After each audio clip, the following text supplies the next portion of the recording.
So guys, nandito yung isang ano natin para sa content na to. Meron tayong XH M601. Bali ito isang charge control module na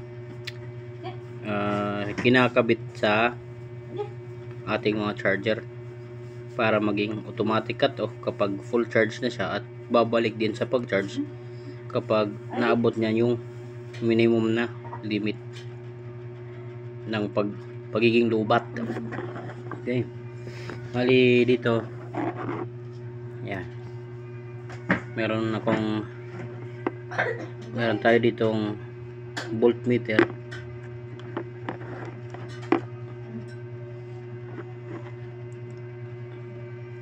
Tapos inilagay natin dito. Ayan. Kung walang voltmeter, pwede ding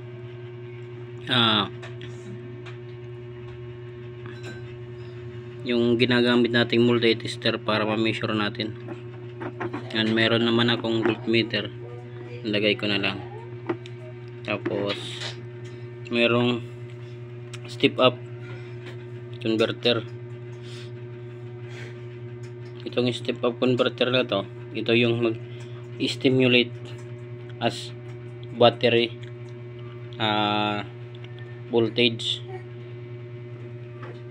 Kunyari ito yung battery nya, kung ma-full siya or magiging lubat, bali dito natin i-adjust ito. Ito ay nakalagay dito sa ayan, battery,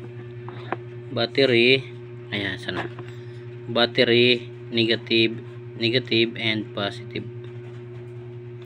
So bali kunyari ito yung ating battery, tawag dito battery stimulator. Kunyari ito ang battery na siyang magdidikta kung lubat na siya o hindi. Tapos itong module na to na XH M601 module, ito yung magdidikta naman kung kailan siya magtre-trigger para mag-cut off ng daloy ng kuryente kapag full charge ng battery, at saka siya din yung magpapaandar ng charger patungo sa battery kung ito ay lobat na, para makapag-start uli ng pag-charge. Okay, ayan. Bali dito sa volt in positive, volt in negative, dito papasok yung charge para i-power on natin itong step up converter.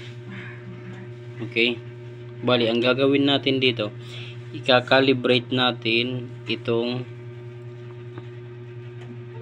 charge controller module. I-calibrate natin ito gamit itong potentiometer para ma-adjust, at itong battery stimulator natin, kunyari ito yung battery. Okay, ito isang step up converter. Bali good as battery siya, yung function niya dito. Bali kung ilang voltahe ng battery, yun ang function niya dito. At dito naman ipa-power up natin siya gamit ng battery o di kaya power supply ito. Ayan.